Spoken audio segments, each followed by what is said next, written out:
Friends, மாடி தோட்டம். இது ஒரு முக்கியமான பதிவு. இது என்னன்னு பார்த்தீங்கன்னா, கீரை வந்து யார் வீட்லேயும் சரியாக வளர மாட்டேங்குது, வீட்டில் போட்டால் சும்மா அது வந்து கருகி போகுது, இல்லை பூச்சி அடிக்குது, அது இதுன்னு கம்ப்ளைண்ட்ஸ் நிறைய இருக்குது. எனக்கு கமெண்ட்ஸ் கேட்கலனா கூட நிறைய பேர் வந்து வீட்டில் வளர்த்துட்ருக்கீங்க. பட் அவங்களுக்கு வளருதா என்னன்றது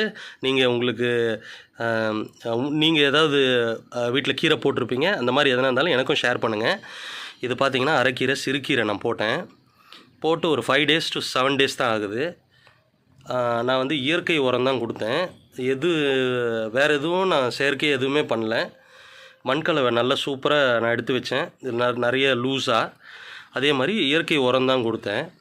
இந்த மாதிரி உங்கள் வீட்லேயும் கீரை வந்து வளரணும் அப்படின்னா, இல்லை நீங்கள் இந்த மாதிரி வளர்க்க போகிறீங்க அப்படின்னா, உங்களுக்கு டிப்ஸ் எதுனா வேணும்னா எனக்கு கமெண்ட் செக்ஷனில் கேளுங்க. நான் உங்களுக்கு அப்டேட் பண்ணுறேன் ஃப்ரெண்ட்ஸ். இது இயற்கையாக வளருது தான் வீட்டில். நான் எதுவுமே பண்ணல. வித்தின் 7 daysல, அதாவது 7 நாள் வளர்ந்த கீரைங்க இது.